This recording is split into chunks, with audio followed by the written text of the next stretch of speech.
माझ्या वडिलांची निराशी झाली.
चाल शहर टाकळे येथून आलेले, देव टाकळे येथून आलेले हरिभक्त परायण महाराज बोलून घ्या.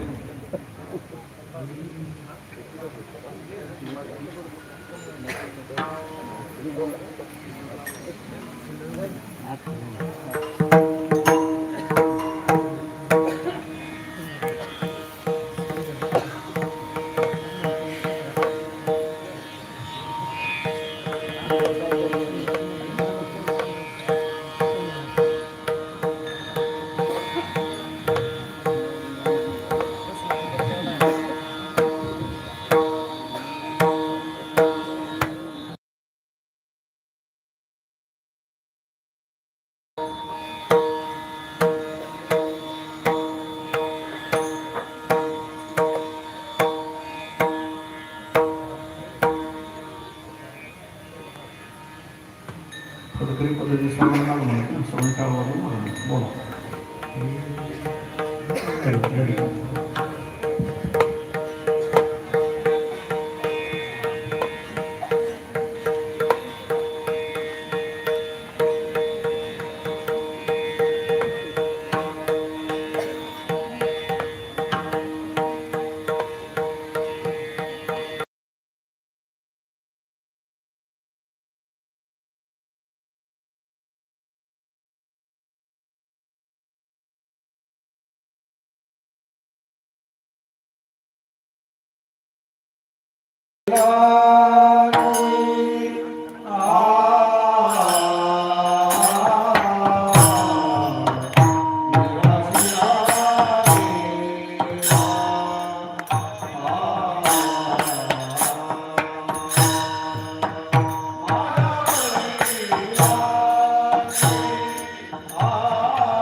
माझ्या वडिलांची निराशिगा देवा, तुझी चरण सेवा पांडुरंगा.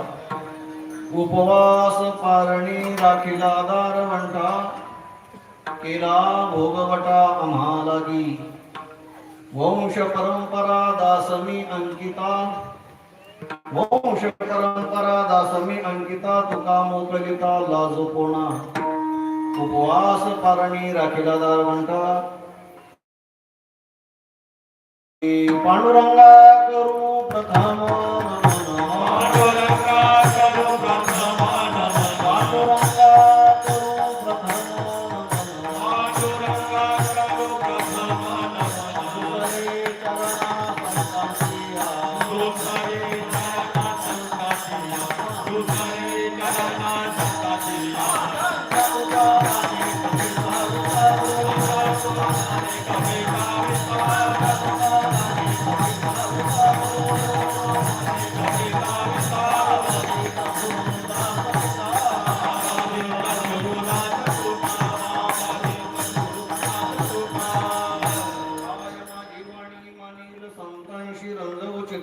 फुल्या नमो ज्ञानेश्वरा निवृत्ती उदारा सोपान देवा.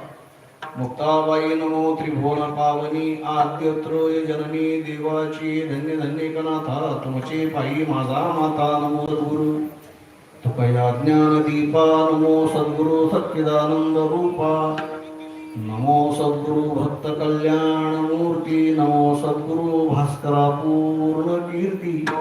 संपाद्य ज्ञानांच विधाय भक्ती, विलोकितो येन समाधिराज. वैराग्यवंतं सुविचारयुक्तं नमामि जोगं शिरसा गुरुन्तं. विश्वाभासं हृदयपटले गोचरं यस्य नित्यं, ब्रह्मानन्दे सतत निरतस्तत्परो ज्ञानदाने. विख्यातो यस्सुगमकथने ज्ञानदेवस्य वाक्यं, शान्तारामं परमसदयं सद्गुरुं तं भजेऽहम्. श्री संतांची या माता चरणावरी,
माझ्या वडिलांची निराशिया देवा तुझी चरण सेवा पांडुरंगा उपवास पारणी राखीला दारवंटा केला भोगवटा आम्हा लागी प्रस्तुत कीर्तन सेवेकरता घेतलेला अभंग जगद्गुरु श्रीमंत श्री तुकोबरायांचा सूर महाराज अभंगामधून भगवान श्री पांडुरंगाशी बोलतात. बोलण्याचा विषय असा आहे की देवा तुझ्या चरणाची सेवा जी करतोय ती आमच्या हक्काची सेवा आहे आणि ती सेवा आमच्या वडिलोपार्जित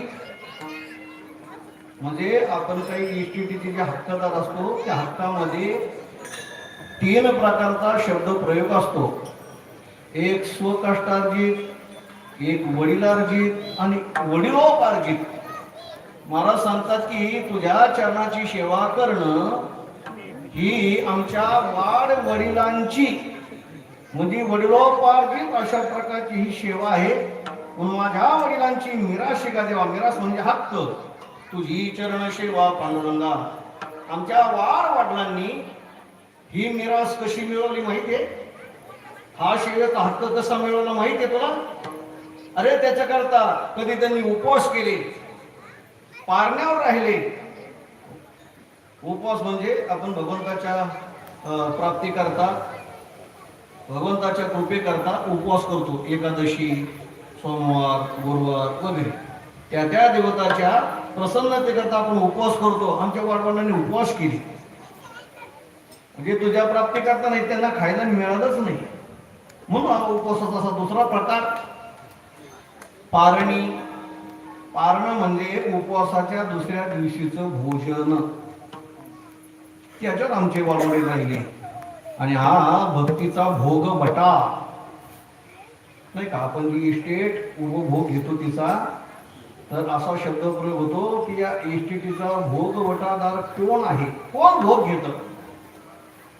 म्हणून हा भक्तीचा भोग वटा आमच्या वाडवडिलांनी या पद्धतीने त्या ठिकाणी करून ठेवलेला आहे. आणि असा मी वंश परंपरेचा तुझ्या सेवेचा हक्कदार आहे. आणि एवढं असूनही जर तू आमची उपेक्षा करत असशील, आमच्या भक्तीमध्ये विघ्न आणत असशील, तर मग त्याची लाज तुला, तू मग स्वतःला समर्थ म्हणून घेतोस.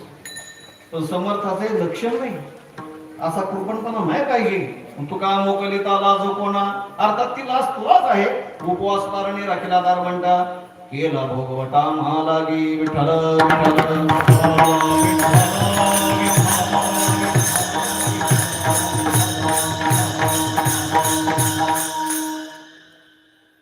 शिबिरा सुरुवात करण्यापूर्वी आपल्या या परमपावन निंभारी भूमीमध्ये वैकुंठाशी परमपूजनीय गुरुवर्य आपल्या संपूर्ण परिसराचे पारमार्थिक भाग्य विधाते आणि ग्रंथराज श्री ज्ञानेश्वरीचं जे जन्मस्थान आहे त्या जन्मस्थानाचे त्या ठिकाणी उद्धार करते. संपूर्ण जीवन वारकरी संप्रदायाकरता होतच होतं, पण बाबांनी आपलं संपूर्ण जीवन ग्रंथराज श्री ज्ञानेश्वरीच्या निर्मितीकरता समर्पित केलं. नवे नवे आपल्या वाट्याला जी वाडवडिलांची इस्टेट आली, जी संपत्ती आली, ती सुद्धा त्यांनी मंदिराकरता समर्पित केली. आपण सर्वजण याचे साक्षीदार आहोत. आणि त्याही पेक्षा आपल्या संपूर्ण परिसरावर एक कठोर प्रशासक म्हणजे परमार्थामध्ये भक्तीच्या क्षेत्रामध्ये कठोरपणा आहे का नाही, तसाच त्या ठिकाणी मायाळूपणा, मृदूपणा. म्हणजे एका ठिकाणी दोनही भूमिका होत्या. म्हटलं तर आईसारखं ममत्व प्रेमही आणि म्हटलं तर कठोरही नाही का. जगद्गुरु तुकोबांचा अभंग आहेच की, तरी मऊ मेना होना मी विष्णुदास. आणि कठीण म्हटलं तर वज्राला सुद्धा आम्ही भेदू फोडू. कठीण वज्रात भेदू आयुष्य. माय बाप होणं बहु मायावंत म्हटलं तर असं, नाहीतर मग करू घातपात शत्रूंनी. अमृत ते काय गोड आम्हापुढे, विष ते बापुडे कडू किती. महाराज सांगतात खरं म्हटलं तर आम्ही मृदूही आहोत, आम्ही कठोरही आहोत. माणसाला प्रमाणामध्ये प्रसंगी मृदूही होता आलं पाहिजे आणि कठोरही होता आलं पाहिजे. या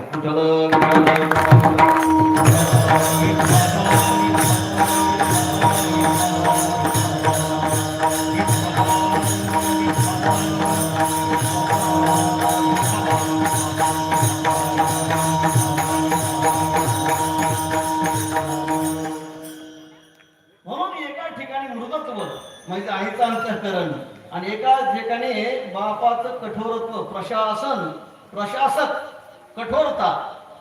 ही जशी संतांच्या ठिकाणी आपल्याला दृष्टीपथामध्ये येते, तशी गुरुवर्य बनशी बाबांच्या ठिकाणी ज्यांनी अनुभव घेतला त्या ठिकाणी नामदेव तात्याने पण बहुतेक मंडळी आहात की त्यांच्याबरोबर भजन करणं सोपं तसं अवघडही होत, कठीणही होत.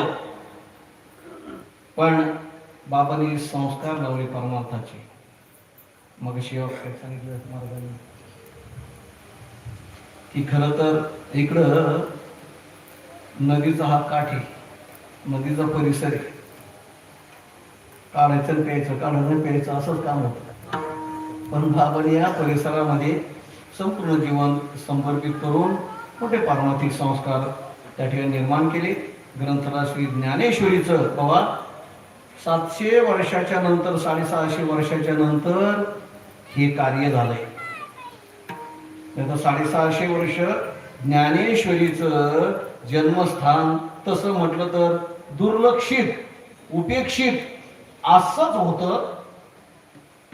एवढं मोठं स्थान आमच्या वैकुंठाशी गुरुवर्य विठ्ठल बाबा फुले नेहमी स्वाभिमानाने म्हणायचे. नेहमी त्यांचं वाक्य. या ठिकाणी आज पूजनीय भगवान शास्त्री जिंगले महाराज आहेत, आमचे गुरुबंधू नंदकिशोर महाराज खरात आहेत, भोगे महाराज आणि आता सर्व महाराज मंडळी राजाराम महाराज आहेत. आता प्रत्यक्ष नावाचा मोठ्या माणसाचा उल्लेख करायचा नसतो, पण पूज्य महाराज या ठिकाणी आहेत. आपण सर्वजण जाणतोय की 700 वर्ष, 750 वर्षाच्या नंतर भोलेबाबा सांगितलं ना, वैकुंठाशी गुरुवर्य भोलेबाबा म्हणायचे वा जगाच्या पाठीवर एकमेव असं स्थान आहे. एरवी आपण सगळीकडे पाहतो मंदिर आहेत, त्या मंदिराला खांब असतात. आपण दक्षिणेत गेलो, आपण उत्तरेत गेलो, आपल्या महाराष्ट्रात सगळीकडे मंदिर आहेत, मोठ्या प्रमाणामध्ये मंदिर आहेत. पण त्या मंदिराकरता खांब असतात. पण जगाच्या पाठीवर एकमेव मंदिर असं आहे की ज्या खांबाकरता मंदिर आहे. आणि ते मंदिर अर्थातच बंशी बाबांची समर्पित जीवनाची ती कृती आहे, फलश्रुती आहे. बाबा नुसतं मंदिर नाही बांधलं, ते मंदिर तर बांधलं, पण माझ्या कीर्तनामध्ये बसलेले अनेक मंदिरं, चालते बोलते मंदिरं, वर्षात सकळ मंगळी, ईश्वरनिष्ठांची मांदियाळी, ही मांदियाळी निर्माण करण्यामध्ये त्याच्यामध्ये आपलं जीवन समर्पित केलं. अर्थात सद्गुरु श्री जोग महाराजांची परंपरा, दिव्य अशी परंपरा आहे की हे समाज कार्य त्या ठिकाणी करावं. बाबांनी ते केलं आणि बाबांची आठवण आपण ठेवली. अनेक वेळा अनेक महापुरुषांच्या जीवनामध्ये कार्य करूनही उपेक्षा वाटायला येते, ठीक आहे. त्यांच्या बाबतीमध्ये लोक कार्य विसरून जातात. पण बंशी बाबांची मला वाटतं त्यावेळेला आठवण तर होती, समोरच होते, पण बाबांच्या पश्चातही आपण सर्व मंडळींनी बाबांची तेवढीच आठवण ठेवली. नव्या नव्या संप्रदायामध्ये मला वाटतं नेवाशाचं नाव आलं की नेवाशाच्या शेजारी ज्ञानेश्वरीच्या शेजारी बंशी बाबाचं नाव येणारच. जसं अयोध्या म्हटलं की राम आणि राम म्हटलं की अयोध्या, समीकरण आहे. राम म्हटलं की न बोलता न स्मरण करताही अयोध्या येणार, आणि अयोध्या म्हटलं की न बोलताही राम येणार. तसं नेवासा म्हटलं की बंशी बाबा म्हटलं की नेवासा. एवढं दिव्यत्व आणि त्या दिव्य कार्याची आठवण स्मरण आपण सर्व मंडळींनी ठेवलं. आम्ही या परिसरामध्ये आलो की जी मंडळी होती बाबांच्या बरोबर, बाबा प्रत्येक वाक्याला बाबांचं नाव येतं, प्रत्येक वाक्याला बाबांची आठवण येते, बाबांचं कार्य आठवण येते. चला, अशा पद्धतीने बाबांच्या कृपाशीर्वादाने परमपूजनीय गुरुवर्य भास्करी देवी महाराज की बाबांनी संस्कार लावले आणि भास्करी देवांच्या रूपाने जसं म्हणतात ना, दुधात साखर असेल तर जसे अधिक ते दूध स्वादिष्ट होतं, त्या पद्धतीने बाबांचे संस्कार न बोलताही बंशी बाबा कठोर, तर आदरणीय देवगडचे बाबा मृदू, म्हणजे आईप्रमाणे ज्यांचं अंतःकरण. पण असे महापुरुष आपल्या सर्वांच्या पारमार्थिक जीवनाच्या मार्गदर्शनाकरता प्राप्त झाले आणि त्याच्यातून आपली परमार्थाची मार्गक्रमणा चालू आहे. आपला संपूर्ण परिसर निंबारी भूमी त्या दृष्टीने महत्त्वाची आहे. निंबारी गाव आहे, पण आम्हाला ते अलीकडे माहीत झालं. आता ग्रंथराज श्री ज्ञानेश्वरी पालखीच्या सोहळ्यातून आपला आलेला संबंध, नुसता संबंध राहिला तर त्याच्यामधून आत्मीयता सुद्धा निर्माण झाली, अत्यंत आत्मीयता अशी निर्माण झाली. खरं तर सोहळ्यामध्ये कोणी कोणाला बोलायला भेटायला वेळही नसतो. आपापल्या दिंडीमध्ये भजन करत बसले तरी आपापल्या ठिकाणी, मुक्कामाला राहिले तर आपापल्या ठिकाणी.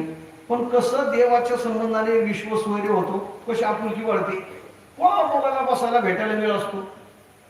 पण त्याच्यातून कसं त्या ठिकाणी आत्मीयता निर्माण झाली आणि त्या आत्मीयतेतून आज निंबारीमध्ये कीर्तन सेवे करता यावं लागलं. आपल्या सर्वांचं प्रेम, आतोनात प्रेम आहे. सर्वांचे चेहरे पाहिल्याबरोबर लक्षामध्ये येतंय, ओळख पडते. पण हा सर्व धागा, सोहळ्याचा धागाच निर्माण होण्याकरता आपली निंभारी भूमी कारणीभूत आहे. आणि ती जे अनेक ट्रस्टी मंडळी आहेत, ट्रस्ट आहे, सुंदर मंडळी आहेत, सक्रिय असणारी मंडळी आहेत, पारमार्थाचा जिव्हाळा असणारी मंडळी आहेत. पण त्याच्यामध्ये ग्रंथराज श्री ज्ञानेश्वरीचा पालखी सोहळा निघण्याचं सर्व श्रेय एकमुखाने, मनामध्ये कोणत्याही प्रकारचा किंतु न येता, मनामध्ये कोणत्याही प्रकारचा किलमिश न येता, आत्ता आणि भविष्यामध्ये एकमेव द्यावा लागेल. मी स्वाभिमानाने छाती ठोकपणे सांगतो की ते म्हणजे कैलासराव जाधव यांना. आणि अर्थात ते आपल्या निंभारे भूमीचे आहेत. मला ते कैलासरावांनाही कदाचित हे नाव घेतलेलं नाही आवडणार, त्यांची तशी वृत्ती आहे, मला त्याची जाणीव आहे. पण निंभारीकरांनाही स्वाभिमान वाटावा. खरं तर परंपरेने बाबांच्या पासून आपण दिंडी सोहळ्यामध्ये होतोच. इथले बैल वगैरे त्या ठिकाणी होते, सोहळ्या करता सेवे करता आपण होतो. पण आपल्या डोळ्या देखत पूर्वी ते स्थान, त्याचा विस्तार, त्याचा जीर्णोद्धार, आणि आता या काळामध्ये ज्या स्थानाचा आणखी जीर्णोद्धार समाजाभिमुख त्या ठिकाणी ते स्थान होण्याच्या दृष्टीने ग्रंथराज श्री ज्ञानेश्वरीचा पालखी सोहळा तितकाच महत्वाचा ठरलेला आहे. आता काळ तुम्हाला लक्षामध्ये आणून देईल की तेवढाच महत्वाचा तो भाग होता. आजपर्यंत नुसता इतिहास एवढाच मर्यादित होता की नेवासा म्हणजे ग्रंथराज श्री ज्ञानेश्वरीचं जन्मस्थान. ज्ञानेश्वरांनी ज्ञानेश्वरी कुठे लिहिली? नेवाशी. संपला इतिहास एका वाक्यामध्ये. अर्थात एवढ्याच वाक्यावर ग्रंथ निर्माण होतील, फार मोठा विस्तार होईल, पण करणारे पाहिजेत ना. एवढं जरी वाक्य असेल तर ते पुरेसं आहे त्या भूमीची ओळख होण्याकरता, तिचा महिमा त्या ठिकाणी गाण्याकरता.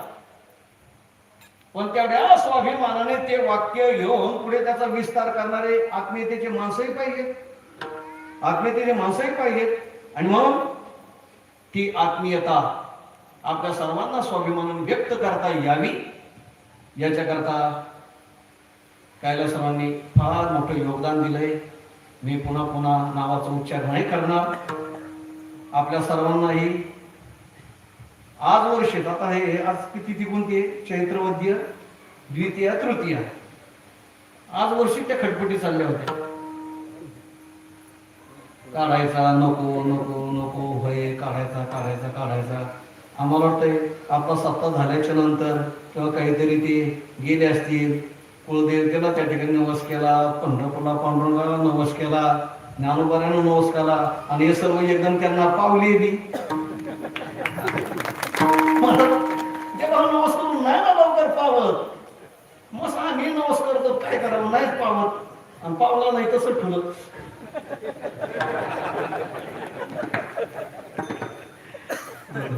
थोडंच लोकांना पण त्यांनी नवस केला आणि त्यांना ते नवसाला पावले. नवशिये माझे नवशिये, पंढरीचे दैवते विठ्ठले नवशिये. त्यांना आपण पाठही नसल, नाही आपण पाठ, पण त्यांनी नवस केला, संकल्प केला, आणि सत्य संकल्पाचा दाता नारायण, सर्व करी पूर्ण मनोरथ. एकाचे निकायवाणी उगवे बहुतांचे कोडी, एका अर्जुनाचे निव्याजे, गीता प्रकाशनी श्रीराजे, संसारा एवढे थोर ओझे फेडिले जगाचे.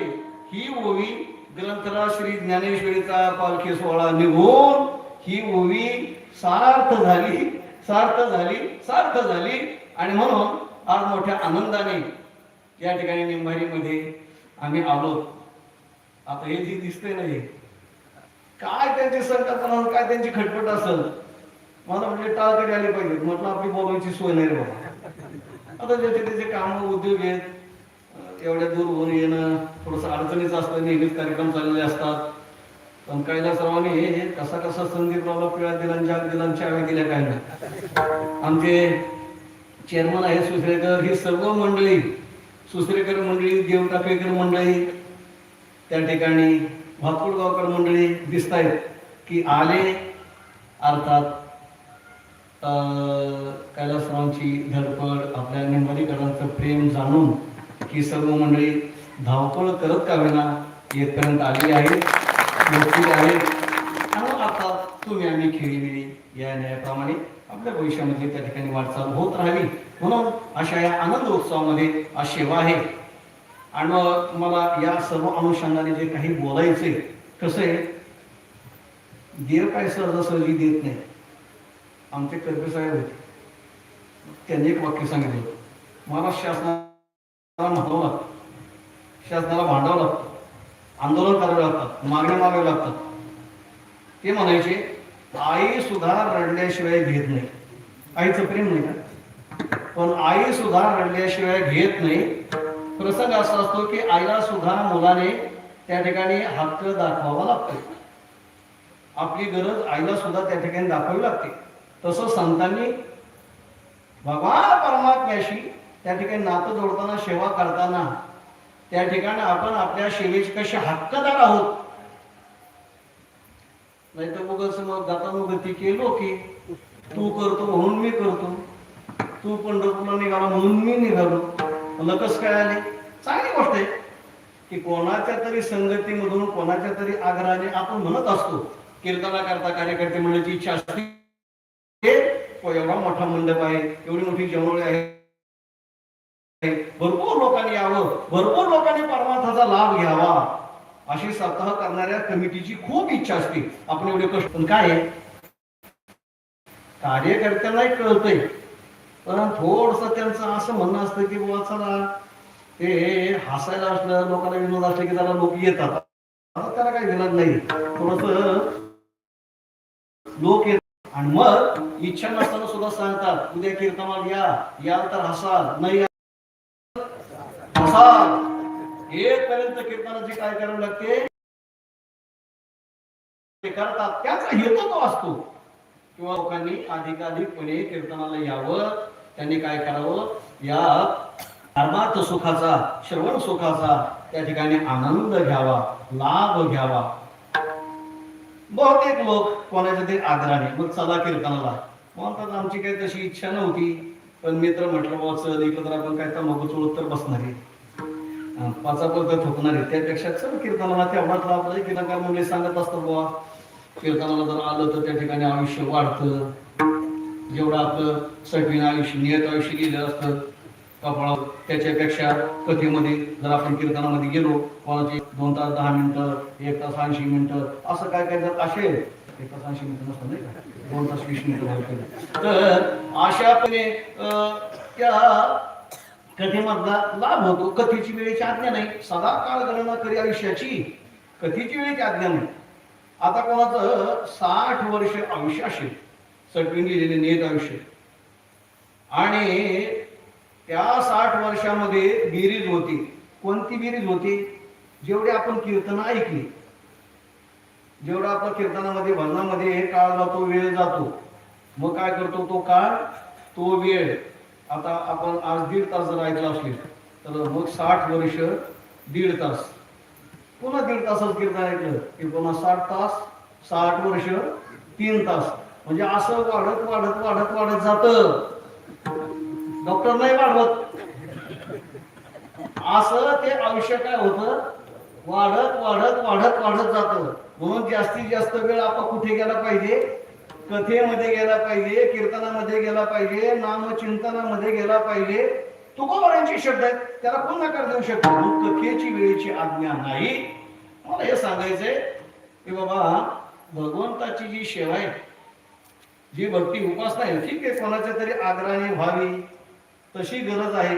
वा येत असताना उद्या एका माणसाला घेऊन या, कोणी सांगतात की 5-5 माणसं घेऊन या, आणि तशी मंडळी प्रयत्न करत असतात चला वगैरे वगैरे, आणावं, यावं, तीर्थ करावं, व्रत करावं, ते करत असताना सहकार्य करावं, त्याचा अधिक लाभ, पुण्याचा लाभ, सुकृताचा लाभ हा सांगितलेला आहे. अशा प्रकारे संत मंडळी जे भगवंताची भक्ती करतात, जो परमार्थ करतात, ते असं कोणाच्या आग्रहाने, कोणाची तरी जबरदस्ती झाली, कोणाच्या तरी मेहरबानीने न करता, जे पारमार्थिक साधना करतात, भक्ती करतात, अर्थात ती भक्ती वाड वडिलांची मिरास, तो हक्क म्हणून करतात. जगद्गुरु तुकोबाने जेव्हा भक्ती करतात, मला सांगतात, देवा हे माझी मिराशी, तुझ्या पाया पाशी, ठाव तुझ्या पाया पाशी, ठाव तुझ्या पाया पाशी. बरोबर हा.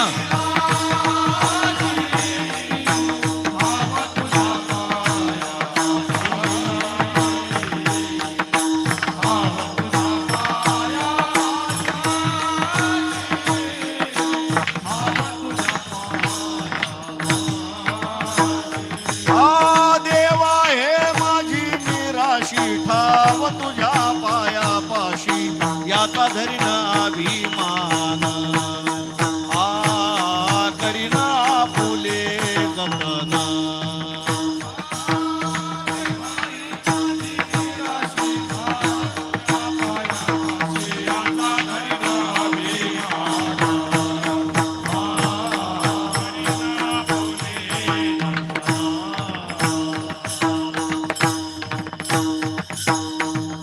देवा, तुझी भक्ती करणं ही माझी मिरास म्हणजे हक्क आहे आणि तोही हक्क वडिलोपार्जित आहे. आणि म्हणून मला सांगतात, माझ्या वडिलांची मिराशी गा देवा. देवा, माझ्या वाडवडिलांची मिरास म्हणजे हक्क आहे तुझी चरण सेवा पांडुरंगा.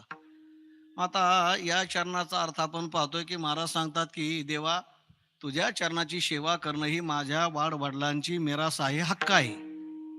एक प्रकारे महाराजांना जेव्हा हक्क सांगण्याची वेळ येते, याचा अर्थ असा आहे की आपण एखाद्या इस्टेटीवर हक्क कधी सांगतो? वकिलाच्या मार्फत, कोर्टाच्या मार्फत, सोयऱ्यांच्या मार्फत. कोणी जर ती बळकवण्याचा प्रयत्न केला, हे का नाही, कोणी जर तो हक्क हिरवण्याचा प्रयत्न केला तर माझा याच्यावर हक्क आहे, आपण तो साबित करण्याचा प्रयत्न करतो की नाही. आज जगद्गुरु तुकोबराय कायद्याची भाषा बोलतात. महाराज कायदे तज्ञ आहेत, कायद्याची भाषा बोलतात की त्या ठिकाणी मी हक्कदार आहे, मला तू मोकलता येणार नाही, मला सोडता येणार नाही. म्हणून महाराज अशी एक प्रकारे कायद्याची भाषा त्या ठिकाणी बोलतात, रितसर बोलतात. हा अभंग मी आता एक चरण घेतलं, देवा हे माझी मिराशी ठाव तुझ्या पायापाशी, याचा धरीना अभिमान करीना आपुले जतन, देऊन या जीव वडिली साधियाला ठाव. बाबा हा भक्तीचा ठाव ठिकाण आमच्या वाडवडिलांनी प्रसंगी उपवास, पारणे आणि जीव सुद्धा दिला. तुका म्हणे देवान जुनाट आहे माझी सेवा, म्हणून तू आमच्या त्या भक्तीचा अधिकार, हक्क हिरावून घेऊ शकत नाही. इथं शब्द आहे, तुका मोकलिता लाज कोणा. तो आमच्या त्या भक्तीचा हक्क हिरावून घेऊ शकत नाही. याचा अर्थ असा आहे की भगवान खोडीचा आहे, खोडीचा. देव कसा आहे?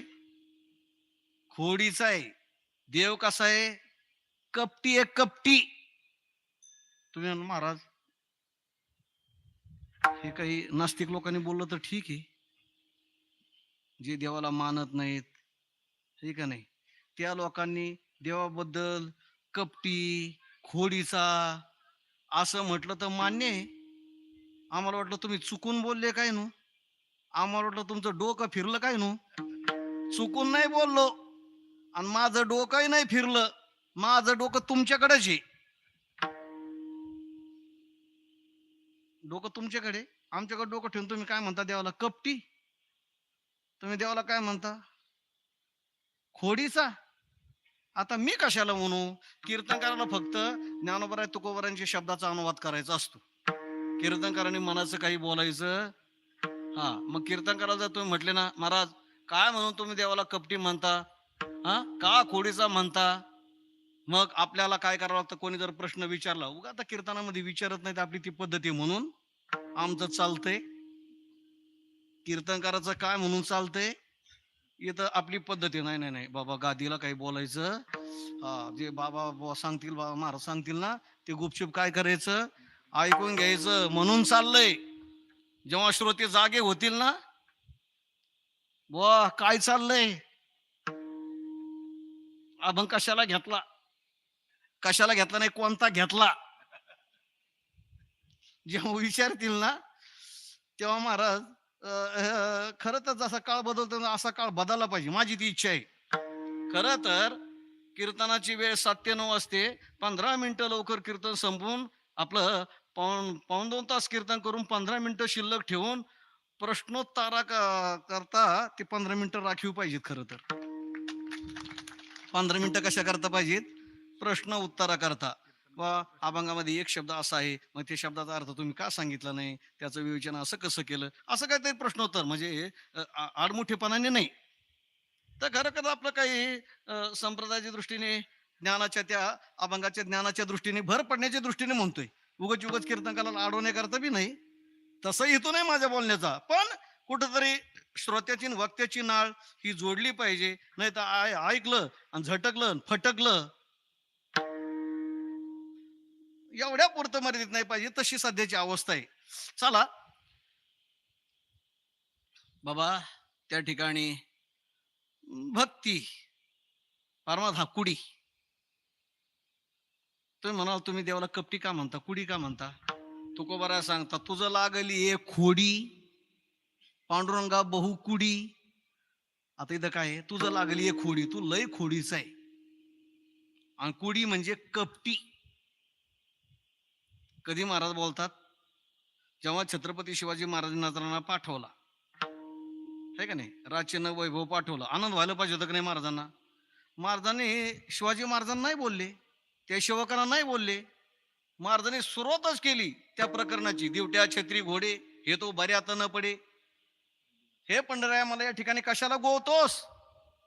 हा, मला या ठिकाणी कशाला गुंतवण्याचा प्रयत्न करतो? मला चांगला माहिती की एखादा भक्त चांगल्या पद्धतीने शुद्धपणाने भक्ती करायला लागला की काय करतो, कपट करतो आणि त्याच्या त्या शुद्ध हरण करण्याचा प्रयत्न करतो.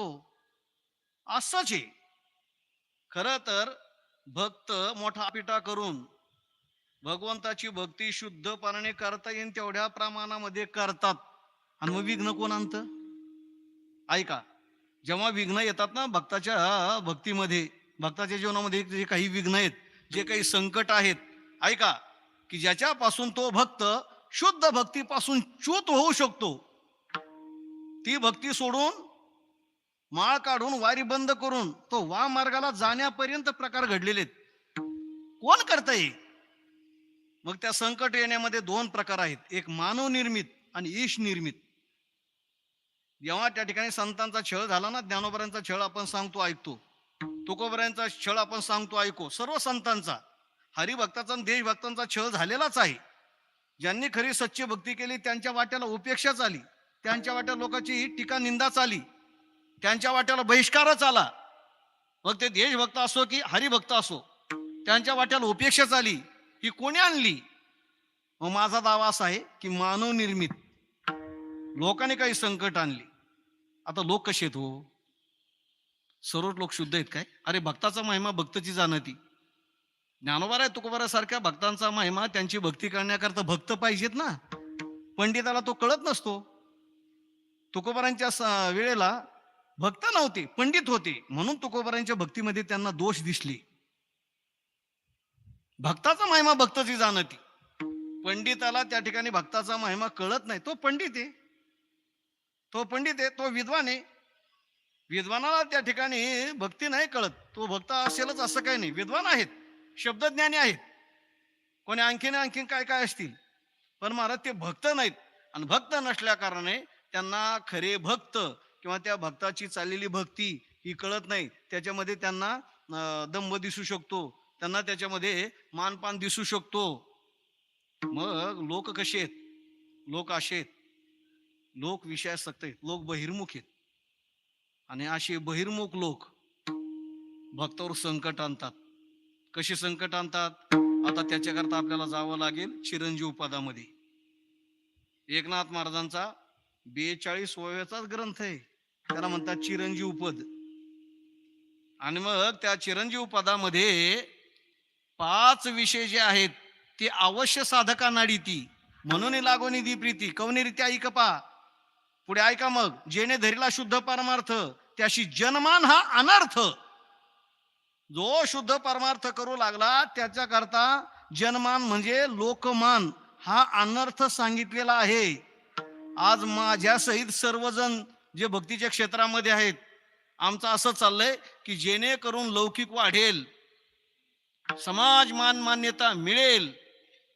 महाराज वैकुंठाशी गुरुवरे घुलेबाबांचे नेहमी शब्द असायचे, वा एक तर देवाला आणि दुसरं देवमान्य संतांना शरण जावं. जीवाने कृतार्थ होण्याकरता, भगवान महाराज बरोबर बोलतोय ना, माणसाने कृतार्थ होण्याकरता एक तर देवाला आणि दुसरं देवमान्य संतांना. ते म्हणायचे देवमान्य, याच्या खाली अंडरलाईन करा, देवमान्य. लोकमान्य संत भरपूर आहेत आणि लोकांचं काय पंचवार्षिक. लोकांना पंचवार्षिकची सवय लागली. आता असं तर उद्या, आता पंचवार्षिकला हे तर पुढच्या पंचवार्षिकला ते. लोकांना अशी सवय लागलेली आहे. लोकांचं काय, आता त्या ठिकाणी घोड्यावर बसवतील तर लगेच घोड्यावरून ओढतील. मी बोलत नाही, नाथराय बोलतात, जेणे धरिला शुद्ध परमार्थ त्याशी जन मान हा अनर्थ, तेने वाढे विषय स्वार्थ ऐक नेमस्त विचार हा. आणि मग हे लोक कसं संकट निर्माण करतात. मग जे जे जे आवडे तयाला त्या त्या पदार्था अर्पिती. महाराज तुम्हाला कोणती भाजी आवडती, कोणतं पक्वान्न आवडतं, काय काय आवडतं विचारून घेतात.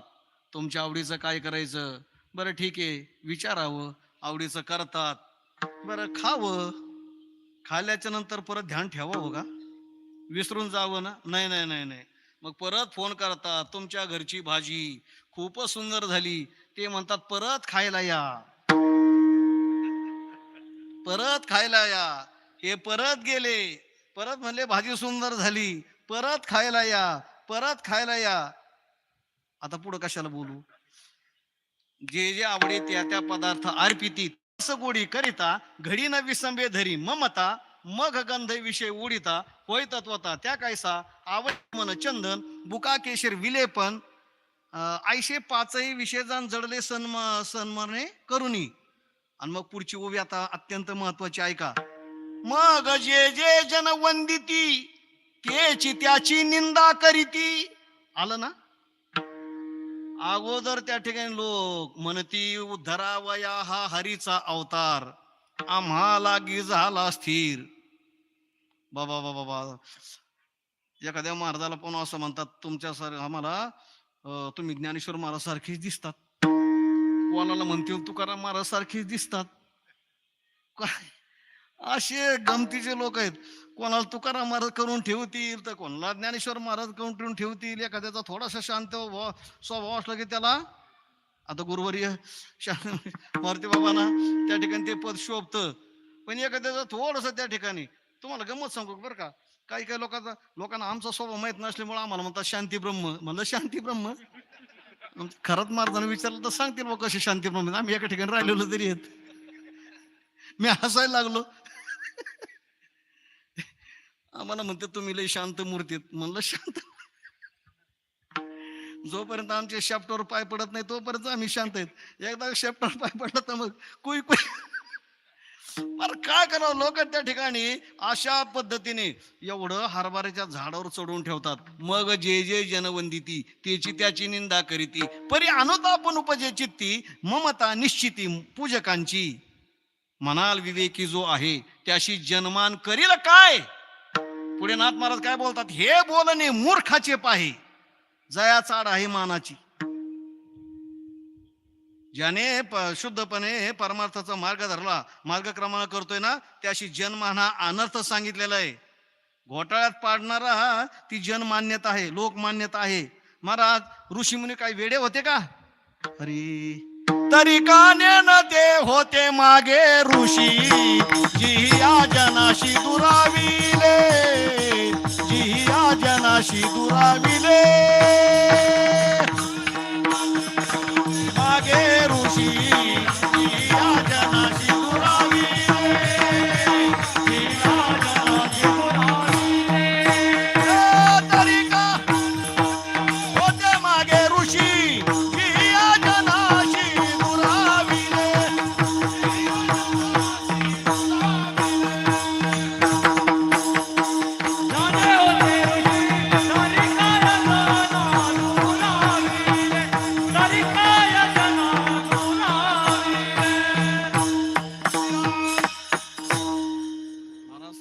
तरीका नेणते होते मागे ऋषी. ऋषी मुनी लोकांना सोडून एकांतामध्ये जाऊन राहिले, डोंगर दऱ्यामध्ये जाऊन राहिले, कंदमुळं पाला खाऊन राहिले. त्यांना काय कांद्याचे भजे खाऊ वाटत नव्हते. त्यांना काय बटाटे नको वाटत होते काय. अरे बाबा याचा त्याग करून ते कशा करता वनामध्ये गेले. तरीका नेणं ते होते मागे ऋषी, जिहिया जनाशी दुराविले. कंदमुळे पाला धातूच्या पोषणा हाती वासरानंतरी केला, लावून या नेत्र उगेची वैसले, न बोलता ठेले मौन्य रूप. आणि महाराज म्हणतात, तुका म्हणे आईशे करी माझ्या चित्ता, दुरावी अनंत जनदुरी. आपण सर्व जास्तीत जास्त लोकांच्या मध्ये जाऊ, लोकांनी कसे मानतील, मग त्याच्याकरता व्हॉट्सअप, तर त्याच्याकरता फेसबुक, त्याचा वापर, माझं इथं कीर्तन आणि माझं तिथं कीर्तन आणि माझी एवढे लोक आणि माझे तेवढे लोक आणि एवढ्या लोकांनी हार घातले आणि माझा माड्याचा फोटो पहा. आता काय सांगावं. महाराज सांगतात की तुका म्हणे आयुष्य करी माझ्या चित्ता आणि दुरावी अनंता देवाशी कृपा कर रे, दुरावी अनंता जनदुरी. हे लोक त्या ठिकाणी दूर राहतील तेवढे बरे. आणि म्हणून महाराज चिंतन करा. जगद्गुरु तुकाराम महाराज देहू सोडून भंडार डोंगरावर भजनाला जातात, भामचंद्र डोंगरावर भजनाला जातात, घोराडेश्वरावर डोंगराला जातात. आता एवढे वाहनं असूनही आपल्याला भंडार डोंगरावर जायला कंटाळ येतो, भामचंद्र डोंगरावर जायचा कंटाळ येतो, घोराडेश्वर डोंगरावर जायचा कंटाळ येतो. तेव्हाची ती किर झाडी आणि एवढ्या दूरपर्यंत महाराज जेव्हा एकांतामध्ये जाऊन राहतात, उपोषित तापाशी राहतात, त्याचं कारण काय आहे? यासाठी वनांतरा जातो सांडून या घरा, जातो सांडून या घरा, जातो सांडून या घरा. यासाठी वनांतरा जातो सांडून या घरा, जातो सांडून या घरा, जातो सांडून या घरा. यासाठी वनांतरा जातो सांडून या घरा, माझे दिठावेला प्रेम, माझे दिठावेला प्रेम. यासाठी वनांतरा जातो सांडून या घरा, माझे दिठावेला मना, माझे दिठावेला मना. मला सांगतात याच्याकरता देव सोडली, याच्याकरता देव सोडतो. याच्यासाठी वनांतरा जातो सांडून या घरा, वनामध्ये जातो, माझे दिठावेल प्रेम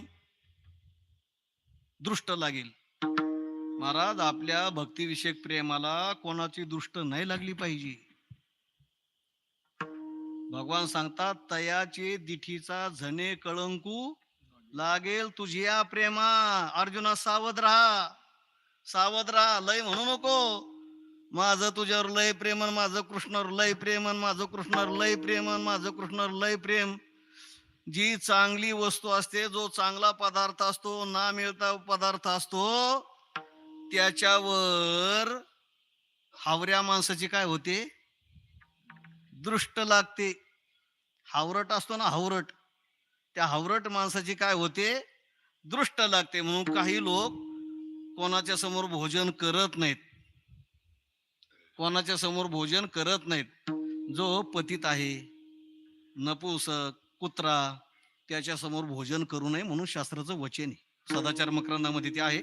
कोणाच्या समोर, कोणाच्या दृष्टीमध्ये विष असतं, कोणाच्या दृष्टीमध्ये विष असतं, जपून राहायचं. कारण त्याची दृष्टी त्या अन्नावर पडली की ते अन्न काय होतं? विष होतं. आणि मग आपण म्हणत नाही का, जेवलो पण पचलं नाही, जेवलो पण पचलं नाही, मग पोट कुट करायला लागलं. मग घ्या सोडा, करा आमकन करा तमकन. रात्री 2 वाजता उठून बसले चक्रा मारीत, म्हणले जरा खाल्लं पण पचलं. मग ओळखायचं कोणी पाहिलं, कोणी ते पाहिलं. तयाचे दिठीचा झणे कळून लागेल तुझ्या प्रेमा. तशी भक्ती ना भक्ती महाराज, भक्ती जेवढी गुप्त ठेवता येईल, जेवढी झाकून ठेवता येईल, तेवढी झाकून ठेवली पाहिजे. हा, तेवढी झाकून ठेवली पाहिजे. प्रगट व्हॉट्सअपवर, फेसबुकवर नाही प्रगट केली पाहिजे. आता संदीपरावला काय सांगू, ही भक्ती नाही प्रगट केली पाहिजे. आणि प्रगट केली की एखाद्या दुष्टाच्या दुष्ट वृत्तीचा त्याच्यावर काय होईल? दृष्टिक्षेप होऊन तिला दृष्ट लागेल. दृष्ट म्हणून दृष्ट काढतात की नाही, चांगल्या मुलाला कोणाची तरी दृष्ट लागते. मग काळा दोरा पायात बांधतात, हातात बांधतात. इथं काळा टिकला, काका तुम्हाला काय गरज नाही, काळा टिकला काय करतात? देतात. असं आहे. तयाच्या दिठीचा झने कळून लागेल तुझी या प्रेमा. जी भक्ती आहे ना त्या भक्तीला दृष्ट लागते लोकांची.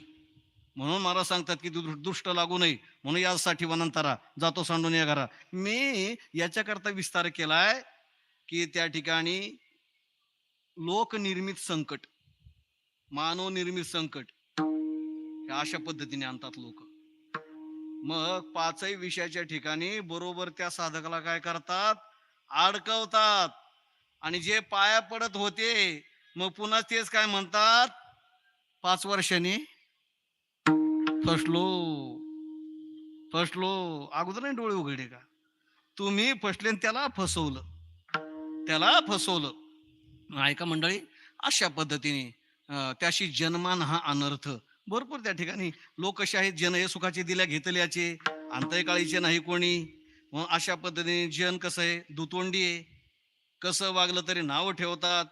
पण अशा पद्धतीने मानव त्या ठिकाणी काय करतात, एखाद्या भक्तावर संकट आणतात, विघ्न आणतात. बरं का, तो शुद्ध परमार्थ करत असतील जावं दर्शन करावं, वाटलं तर एखाद्या अभंगाचा अर्थ विचारावा, एखाद्या ओवीचा अर्थ विचारावा, एखाद्या श्लोकाचा अर्थ विचारावा, एखादी पुराणातली कथा, वामक्या महाराजांचं कीर्तन ऐकलं, त्यांनी कथा अशी सांगितली, ती बरोबर आहे का, की अपूर्ण सांगितली का वेगळं काही सांगितलंय, अशी काही संतांच्या महात्म्याच्या जवळ साधकाच्या जवळ जाऊन चर्चा करावी, ती चर्चा करावी का त्या ठिकाणी एखाद्या साधूला, एखाद्या साधकाला शेअर मार्केट कसं खेळायचं शिकवत का? काय कमाल आहे लोकांची. आणि शेअर मार्केट करणाराचे पाठीराखे, त्यांचेही काय म्हणायचं त्याला, ते फॉलोअर्स आहे का नाही, त्यांची सुद्धा फॉलोअर्स. अरे साधकाचं जीवन काय, अभंगाच्या दृष्टीने असावं, ओवीच्या दृष्टीने असावं, ग्रंथाच्या दृष्टीने असावं, की धन संपत्तीच्या दृष्टीने त्या ठिकाणी असावं. सांगा ना, की त्या ठिकाणी एखादा साधक असेल बाबा, त्या साधकाने ते काय म्हणतात तुमचे बचत गट, त्याच्यामध्ये जावं काय, आणि लोकांनी त्याला ते शिकवावं काय, चला मानव निर्मित संकट आणि ईश निर्मित. आता हे पुढचं लय महत्वाचं आहे. लोक संकटातील लोक अज्ञानी आहेत, लोक स्वार्थी आहेत म्हणा, काही धरा, लोक अज्ञानी आहेत, लोक विषयासक्त आहेत. माझा विषयासक्त लोक काय करणार, कशाचं मंडन करणार आहेत, ते काय निष्कामतेचं करणार आहेत का, विषयाचं मंडन करणार, त्याला काय विलाज नाहीये. बहिर्मुख लोक आहेत, ते बहिर्मुखाचीच मांडणी करणार. पण त्याच्या पुढचं मोठं अवघड आहे की ईश निर्मित संकट. एखादा भक्त जर भगवंताची भक्ती, आता तो भक्ती कोणाकरता करतो, भगवंताच्या प्राप्ती करता, आहे का नाही. त्याचं साध्य काय आहे, आपण वारी करतो, एकादशी करतो, काय येतोय आपला, भगवंताच्या नावाने जे व्रतवैकल्य करतो ना, याच्यासाठी जप, याच्यासाठी तर व्यायाम ग्रंथ केले, याच्यासाठी संत पाय शेवावे, हे सगळं त्याच्याकरताच करतात की नाही. याची लागी ओके जी येले भोग, याची लागी ओके, सगळं भगवंताच्या करता करतात ना. पण असं आहे, त्याच्या करता करतात, पण मी सांगितलं की तो असा कपटी आहे, तो असा खोडीचा आहे. जो आपल्या प्राप्ती करता जो भक्त भक्ती करतो, जो साधना निष्ठ आहे, साधना रत आहे, त्याच्या साधनेमध्ये विघ्न आणणारा कोण आहे? बरं, हे लोक जे त्या ठिकाणी एखाद्या भक्ताच्या भक्तीमध्ये संकट आणतात, त्यांना बुद्धी देणारा कोण आहे? दादा मी बुद्धी, कोण बुद्धी देत? चांगला परमार्थ करणारा, भक्ती करणारा जर देव बुद्धी देतो, तो वाईट करणारा कोण बुद्धी देत? आता ऐका, वाईट करणाराचे जी बुद्धी आहे ना, त्याच्याकरता दुर्योधनाने ते सांगितलंय. दुर्योधनाचं म्हणणं तेच आहे, हा यथा नियुक्तोषी तथा करोमी. कसं ते सुरुवात कशी, जानाम्य धर्मम नच मे प्रवृत्ती, जानाम्य धर्मम जानामि धर्मम नच मे प्रवृत्ती, जानाम्य धर्मम नच मे निवृत्ती, केनापि देवेन हृदय स्थितेन यथा नियुक्तोषी तथा करोमी. तो दुर्योधन म्हणतो, बाबा मी धर्म जाणतो पण त्याच्यामध्ये माझी प्रवृत्ती होत नाही, मी अधर्म जाणतो पण त्या धर्मापासून माझी निवृत्ती होत नाही. ते तुमचेच कीर्तनकार सांगतात ना, तुमचेच कीर्तनकार सांगतात ना, केनापि देवेन, तो भगवान परमात्मा सर्वशचाहम, एरवी सद्वांच्या हृदय देशी सर्व घटी राम, किती प्रमाण सांगतात कीर्तनकार. तो सर्वांच्या हृदयामध्ये आणि सर्वांच्या हृदयाचं चलन वलन आणि तो सर्व करतो आणि तो बुद्धी देतो आणि त्याच्याप्रमाणे माणूस वागतो आणि त्याच्याप्रमाणे माणूस वागतो. दुर्बुद्धी ते म्हणा आणि कदा उपजवणार आहे ना, त्याच्याकरता तर प्रार्थना केली जाते ना. पण माझा असा दावा आहे, म्हणजे माझा नाही, दुर्योधनाचा. तो दुर्योधन म्हणतो की ना पी देवेन हृदय स्थिती ना यथा युक्तोशी. तो हृदयातला देव जसा सांगतो ना, तुमचं म्हणणं आहे ना सर्वांच्या हृदयामध्ये आहे का, तो फक्त सज्जनाच्या हृदयामध्ये आहे का, तसं प्रमाण मग दाखवा. एरवी सज्जनाच्या हृदय दिशी, सज्जनाच्या हृदय दिशी नाही, सर्वांच्या हृदय दिशी. सज्जनांच्या हृदयामध्ये आहे तसं तो दुर्जनांच्या हृदयामध्ये हा, दुर्जनांच्या हृदयामध्ये. आणि मग असं जर असेल तर तो जसं नियुक्तोशी, तो जसं मला बुद्धी देतो तसा मी वागतो.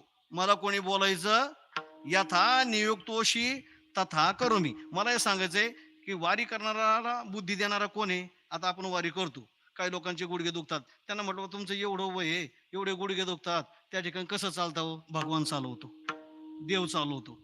काय म्हणतात, देव चालवतो. तात्याला म्हणलं या वयात तुम्ही कसं कीर्तन उभं राहतो. देव उभा करतो, तुम्हाला देव उभा करतो. बरोबर आहे. भक्त करणारा देव चालवतो, देव उभा करतो. आणि मग दारू पिऊन गटारात पाडणारा कोण पाडतो. अहो त्याला तोच आहे ना, त्याचं तेच म्हणणं आहे यथा नियुक्तोशी तथा करू मी. हे दुर्जनांना दुर्जन बुद्धी देणारा कोण आहे. मग ईश्वराचे ना, मान्यच करावं लागेल की नाही. देवाचा आहे ना, मान्यच करावं लागेल की नाही. मग जेव्हा हे दुर्जन लोक सज्जनांना त्रास देतात, मग अनेक जणांचं म्हणणं आहे की तुमचा मागे पुढे उभा राहा हे सांभाळीत, घात ना घतनी वारी आणि छाया पितांबर करी. आणि कुठं जातो तो ऐका, भक्ताच्या जीवनामध्ये त्याने भक्तीपासून च्युत व्हावं, असे ज्या ज्या भक्तांच्या जीवनामध्ये संकट आले, ते संकट आणणारा सुद्धा कोण आहे. आता गुरुवारी राऊत बाबांच्या भाषेमध्ये सांगू का, हा काळ्या काळ्या काळा विटेवर उभा असलेला हा काळा आहे ना, काळा वरून काळा आहे आणि आतून कसा आहे, काळा आहे काळा. म्हणून तुकोबाराज सांगतात ते तुझं लागली एक खोडी पांडुरंगा बहुकुडी, तू कपटी आहे. एखादा भक्त भक्ती करायला लागला की याने काहीतरी विघ्न हस्ते पर हस्ते, काही लोक असतात ना हस्ते पर हस्ते मदत, डायरेक्ट नाही इनडायरेक्ट. काही लोकांना चांगलं करायचं असलं तर समोर नाही, मग कोणातरी हातून मदत करतात. किंवा वाईट करायचं असलं तर समोर स्वतः समोर येणार नाहीत, मग पडद्या आडचे पडद्या मागचे काही असतात कर्तबगार, समोर येणार नाहीत. मग झालं ना, कसं झालं हो, असं व्हायला नव्हतं पाहिजे हो, कसं झालं हो, असं व्हायला नव्हतं पाहिजे हो. त्याला कारणीभूत तुम्हीच आहेत हो. कसं झालं हो, असं व्हायला नव्हतं पाहिजे हो, कसं झालं हो, असं व्हायला नव्हतं पाहिजे हो. त्याला कारणीभूत कसे आहात, तुम्हीच आहात हो, तुमचीच कर्तबगारी हो. महाराज हा देव असा आहे, स्वतःच्या हाताने नाही, लोकांच्या हाताने बरोबर काय करतो, त्या भक्ताच्या जीवनामध्ये संकट आणतो. अनेक उदाहरण आहेत. एकनाथ महाराज त्यांना त्या ठिकाणी संकेत झाले आणि ज्ञानदान स्वामींच्या शरणागतीने निघाले, ज्ञानदान स्वामींच्या शोधार्थ निघाले. ज्ञानदान स्वामी देवगिरीच्या किल्ल्यावर. आणि मग जेव्हा जातात देवगिरीचे किल्लेदार ज्ञानदान स्वामी, तिथे गेले, उभे राहिले. अनुष्ठानपूर्वक ज्ञानदान स्वामीने पाहिलं की हा मुलगा छोटा दिसतो, उभा आहे. काय रे बाबा, काय म्हणणं आहे. महाराज तुमच्या शोधार्थ आलोय, तुम्हाला गुरु करायचंय, तुमचं ज्ञान बोध घ्यायचा आहे. पाहिलं अजून कच्चा आहे, थांब थोडस. समोर पाहिलं का तो शूलभंजन पर्वत, हो तिथं साधना करावी लागेल. महाराज होऊ नये का चू नये, गुरुने सांगितलं ना, निघाले. आता आमच्याकडे काही माळ घालायला तर बरं का येतच नाहीत. आम्ही गेलो का घरी, महाराज माळ घालायची. अहो म्हणलं माळ अशी नसते घालत, त्याला वेळ काळ काही स्थळ सगळं पाहायचं असतं ना. नाही नाही आता आणायचे तुम्ही आलेच. आता काय झालं, आणायचे तुम्ही चालून आले. अरे गुरु पर्यंत आपण गेलं पाहिजे, गुरु आपल्यापर्यंत नाही आला पाहिजे. आणि गुरु आपल्यापर्यंत येण्याकरता आयशी कर्म साम्य दशा होय जेत विरेशा, मग श्री गुरु पैसा भेटते का. लय तुम्ही कर्म साम्य दशेवर आले, तुम्ही आले आणि गुरु तसाच मला तुम्हाला शोधित शोधित आला. मला असं थोडंचे गुरुकडे जावं लागतं. त्याच्याकरता साधना करावी लागते. तरी तनु म्हणून जीवे चरणाशी लागावे, अगरवता करावे दास्य सकळ, हा क्रम सांगितलाय. त्याच्याकरता खूप शरणागती करावी लागते. त्या ठिकाणी काय वाचा मनाने शरण जावं लागतं. गुरूंच्याकडून ज्ञान घ्यायचं, विद्या घ्यायची सोपी नाही. आमच्या संस्थेचे अध्यक्ष संदीपान महाराज त्या ठिकाणी सांगत असतात. कोणाचं उदाहरण, आपल्या शंकर बापूंचं. शंकर बापू मुंबईमध्ये कोण एक ख्यातनाम मृदंग वादक त्यांच्याकडे शिकायला गेले. मंडळी ऐका, मृदंग शिकण्याकरता. आणि मग त्यांनी बोल द्यायचा, यांनी घ्यायचा. आता हे लोक मोठे लहरी असतात बरं का, हे कलाकार लोक आहेत ना, तुम्ही सोडून हे कलाकार लोक कसे असतात, लहरी असतात. आताचे बरे आहेत बाबा, नाही तर पूर्वीचे कलाकार पाहिलेत पिऊ पिऊ वाजित होते आणि त्यांना काही म्हणायची सोय नव्हती परत. आता हे लोक जर लहरी असतात आणि त्यांनी कष्टाने विद्या कमवलेली असते, मग ते काय सहज देतील काय, ते काय सहज देतील काय? त्याच्याकरता कसोटी आहे, त्याच्याकरता किती जिज्ञासू आहे ते पाहतात, परीक्षा घेतात, मग ते ज्ञान देतात. काय झालं, गुरुजी आले आणि मग त्यांनी तो बोल दिला. आता यांना वाटलं की आणखीन आपण घ्यावं, आणखीन आपण घ्यावं. त्यांनी मागितला पुढचा बोल. महाराज त्यांची ती वहीन बिन सर्व फेकून दिलं. चाल, थांबायचं नाही. आता ते रागवले म्हणजे काय, गेले निघून. पुन्हा दुसऱ्या दिवशी येऊन बसली. ते आले, यांच्याकडे पाहिलं नाही. असं किती महिने, 4 महिने. एक बोल मागितला म्हणून वही फेकून दिली आणि 4 महिने त्यांना बोलले सुद्धा नाहीत. आणि मग 4 महिने बापूने जावं, तिथे बसावं, वेळ संपली की निघून यावी. 4 महिने जाऊन बसावं, वेळ संपली की निघून यावी. आणि मग 4 महिन्याने स्वारी प्रसन्न झाली आणि मग बोल दिले. त्यांना विचारलं, 4 महिने कसे नाही? तुझी परीक्षा पाहिली म्हणे, तुझी खरंच ज्ञानाची इच्छा आहे का? आमच्याकडे कोणी त्या ठिकाणी आला, जर महाराज नाही बोलला तर बाबा बाबा बाबा लोक आता महाराजाला जास्त झालं म्हणतात. महाराजांनी ज्ञानेश्वरी वाचत असले तरी ते सोडून द्यायची आणि यांना भेटले की विचारायचं, बरे आहेत ना मुलं, बरे आहेत ना सुना, बरे आहेत ना नातू, सगळ्या मुलाचे लग्न झाले ना, काही एखादा राहिला असला तर आम्ही पाहू. हा, लोकांना मग असं असलं की मग लय महाराज चांगले, मग लय बाबा चांगले त्या ठिकाणी, मग असं पाहिजे. लोकांचं म्हणणं त्या ठिकाणी कसं आहे, असं आहे देवा महाराज. ज्ञानानंद स्वामी सांगितलं, जा तपश्चर्या करता, तिथं साधना करण्याकरता. खूप उदाहरण आहेत. सद्गुरू जोग महाराजांचे जे 4 शिष्य आहेत त्याच्यापैकी 2 बंकट स्वामी महाराज आणि लक्ष्मण महाराज इगतपुरीकर. जोग महाराज इगतपुरीच्या माग शुद्ध दशमी सप्ताहाला जायचे आणि तिथं बंकट स्वामी महाराज दुकानामध्ये कामाला गेलेले. आणि लहान लहान मुलं जवळ यावेत म्हणून, तसं आता नाही का महाराजांचं गुरुकुल आहे, काळा गुरुजींचं तसं गुरुकुल. मग त्यात लहान लहान मुलं जवळ आलेले, महाराज तुमच्यावर आम्हाला आळंदीला यायचे शिकण्याकरता, तुमच्या सानिध्यात राहायचे. तेव्हा संस्था नव्हती, सानिध्यामध्ये राहायचंय. जोग महाराज सांगितलं, ठीक आहे बाबा चला. घेतलं त्यांना, कल्याणला आले आणि कल्याणहून पुन्हा दुसरी गाडीने पुण्याला निघाले. आणि मध्ये देव रोड लागतो, त्या देव रोड होऊन भंडारा डोंगर दिसतो. जोग महाराजांनी त्यांना तिथूनच त्या खिडकीतून तो डोंगर दाखवला. हे तुकाराम महाराजांची साधना भूमी आहे, इथं जायचं, गाथा पाठ करून माझ्याकडे यायचं. आणि पुढं असं सांगतात की जोग महाराजांनी त्यांना दोघांना 2-2 पायले हरभरे दिले आणि सांगितलं की एवढ्या हरभऱ्यामध्ये तुम्ही गाथा पाठ करून यायचा. आता आपल्या वाट्याला हरभरे, गुलाबजाम आहेत, आपल्या वाट्याला श्रीखंडपुरी, आपल्या वाट्याला बासुंदी, आणि म्हणून तर गाथा पाठ होत नाही, म्हणून तर भजनं बंद झाली. आता माझा शब्द आहेच, उपवास पाणी राखीला दारवंटा. पूर्वीच्या लोकांना कण्या आमटी नीट मिळत नव्हती तरी रात्र भजनं होत होते. आता सगळं असूनही पंचपदी झाली तर शपथ. आणि मग अशा पद्धतीने सांगितलं जोग महाराजांची आज्ञा. महाराज ते म्हणले नाहीत, महाराज काय बोलता, आमचं हे वय कोणतं, काय तुम्ही आम्हाला गाथा पाठ करायला सांगता, डोंगरात आम्ही राहू काय, आणि आम्ही तर अशा आम्ही तर तशी. गुरुची आज्ञा पाळली तर काय फले. महाराज गेले, दोघही गाथा पाठ करून पुन्हा आळंदीमध्ये आले, 2-2 पायल्या हरभऱ्यावर. ज्ञानानंद स्वामीला मार्ग दाखवला. ज्ञानानंद स्वामी तिथे एकनाथ महाराज गेले, साधना करतात. तिथले शेतकरी रोज त्यांना दूध फळं काय आणून देत असतील. आणि मग साधना पूर्ण झाल्याच्या नंतर बाबा याची साधना कच्ची का पक्की. मग आता काय केलं, भगवंताने असं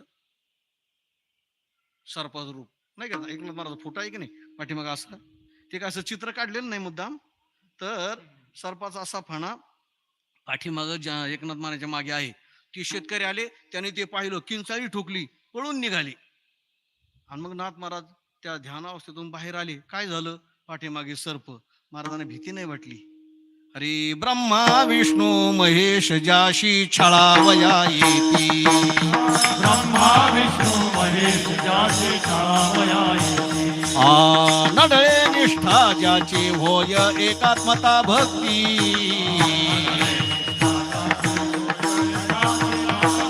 ओ वाळू आरती स्वामी एकनाथा, ओ वाळू आरती स्वामी एकनाथा.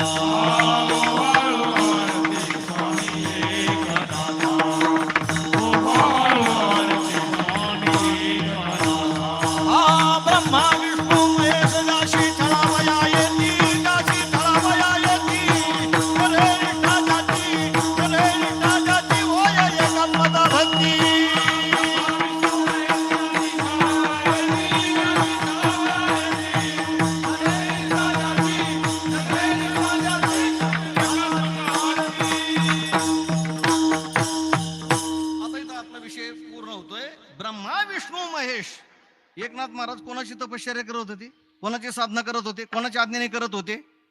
मग ब्रह्मा विष्णू महेश त्या ठिकाणी एकनाथ महाराजाला छळण्याकरता येत होते काय? एकनाथ महाराजांनी त्यांच्या केळी नारळीचा बाग कापला होता? भक्ती करतात, पांडुरंग परमात्मा भक्तीमध्ये विघ्न आणतो, संकट आणतो, याच्या अनेक खुणा, या अनेक साक्ष त्या ठिकाणी महाराजांच्याकडे होत्या. आणि मग जेव्हा केव्हा भगवान परमात्मा तशी खोड करण्याची शक्यता वाटू लागली, तेव्हा महाराज देवाला सुनावतात, माझ्या वडिलांची मिराशी गा देवा, माझ्या वडिलांची मिराशी गा, माझ्या वडिलांची मिराशी गा, माझ्या वडिलांची मिराशी गा,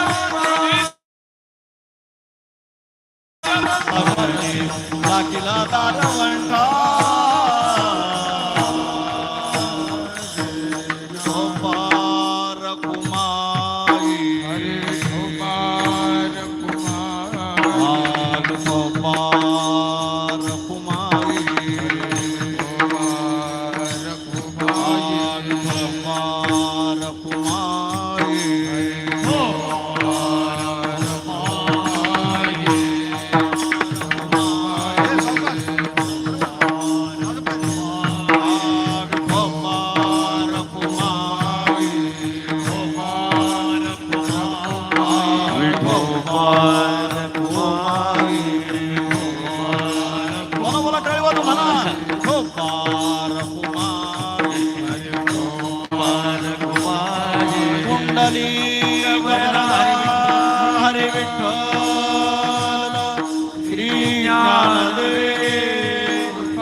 ज्ञानेश्वर माऊली ज्ञानराज माऊली तुकाराम,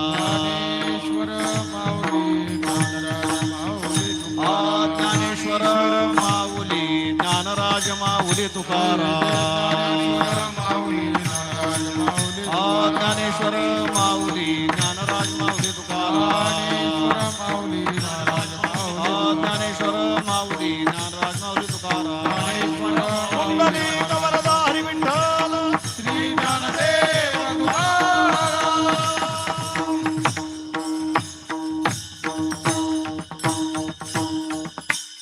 जगद्गुरु तुकोबारायांचा अभंग आहे. महाराजांनी या अभंगामधून आपण जी भक्ती करतो तो वंश परंपरेचा असा हक्कदार आहे, भोग वटादार आहे. म्हणून माझ्या भक्तीचा हक्क देवा तुम्ही हिरावून घेऊ शकत नाहीत. म्हणजे काहीतरी विघ्न संकटानं नाही का, एखाद्याची इस्टेटर हडप करायची असेल तर अशा निर्बळ दुर्बळ व्यक्तीला पाहून काय करतात, त्रास द्यायचा, असा त्रास द्यायचा, असा त्रास द्यायचा की त्याने बोर्ड लावला पाहिजे ही इस्टेट इकणे. आणि मग काय करतात, हेच घेण्याचा काय करतात, प्रयत्न करतात. पूर्वीचे अनेक लोक गाव सोडू सोडू गेलेले, अशा काही त्रास देणाऱ्या लोकांच्या. तसं महाराज सांगतात की देवा हा तसा कच्चा पच्चा नाही रे, प्रसंगी याला सुद्धा भेणार नाही. हा माग पुढं भाया सारून महाराज काय आहेत, देवावर उपसलेले आहेत, मोकळे आहेत. म्हणून मी सुरुवातीला सांगितलं की मौम्यानं होऊन आम्ही विष्णू संकठीण वाजरास, मग त्याच्याकरता देवाकडे सुद्धा मागं पुढं पाडलेलं पाहिले नाही महाराजांनी. आणि त्याची भाषा आहे ही हक्काची भाषा आहे. प्रसंगी देवाची सेवा करतात, पण देवा त्या ठिकाणी चुकायला लागला तर एकिरीवर आल्याचे भांडणाचे अनेक अभंग आहेत. महाराजांच्या गाथेमध्ये जे काही अनेक प्रकरण आहेत त्याच्यामध्ये देवाशी भांडण. आणि तुम्ही याला भक्त म्हणतात काय? मग जानाबाई धुंद झाला तुझा दरबार आणि पदर खोन भांडलेले आहेत. अरे अरे विठ्यान मूळ मायेच्या कारण तुझी रणरणकी झाली, जन्म सावित्री चोडालेली विठ्या तुझे गेले मढे. तुला पाहून काढले उभी राहून अंगणी शिवे देती दाशी जणी. आणि भगवान हसतात जणे आणखीन सुसत असले तर एक दोन अभंग रचून गेलं की हा हे अभंग येतात, हे भजनात म्हटले जातात. आणि हा कीर्तनाला घेतला तरी चालतो. हा अभंग कीर्तनाला घेतला तुम्ही म्हणाला तर शिव्याच आहेत विठ्या आणि कारट्या आणि तुझी रानरणकी झाली. हा अभंग आहे काय? अरे तयाची 20-60 शब्द त्यांचा तो हक्क आहे. आपण ताला स्वरात भजन करतो, राग रागिनी शोधून त्या ठिकाणी भजन करतो नाही. आणि इकडे शिव्या देतात तर ते म्हणतात आणखीन बरं झालं हसत अशी शिव्या देतात ते गवळणी. महाराज त्यांचा तेवढा हक्कही आहे. कोणी कोणाचं ऐकून घेत नाही. एखाद्या मित्राला त्या ठिकाणी आईवरून शिव देतो, आमकं म्हणतो तमकं म्हणतो, आणि मित्र काय करतो? हसतो. तो शिव्या देतो तो हसतो. अरे त्याचा हक्क आहे माझ्यावर. तुम्हाला मदत करतो, सहकार्य करतो, म्हणून उगाच कोणी कोणा शिव्या ऐकून घ्यायला मोकळं आहे काय? म्हणून अशा पद्धतीने संत हक्काने शिव्या देतात, हक्काने बोलतात. हाताने हासो रुसो याशी करू गादावळा वर कसं आहे केले अपराध ते मागूया गोपाळा. त्याच्याबरोबर भांडलं तर त्या ठिकाणी महाराज सांगतात की भांडो, त्याच्याबरोबर आम्ही भांडू, हसू रुसू याशी करू गादारवळा केले अपराध ते मागोया गोपाळाओ. अशा पद्धतीने संत महात्मे भगवान परमात्म्याशी त्या ठिकाणी आपल्या हक्काची भाषा करतात आणि त्या हक्काने सेवा करतात. उगच कोणी आग्रह केलाय, मित्र म्हटलं चल पंढरपूरला जावं, पण त्या ठिकाणी मग गेलं तर त्या ठिकाणी कर्तव्य म्हणून हक्काची म्हणून ती सेवा केली पाहिजे, करावी. या हेतूने या अभंगावर विवेचन केलं. मला वाटतं हे करण्याचंही कारण असंच पुन्हा पुन्हा मी लय कल्लासरावच्या नावाचा उच्चार करणार नाही.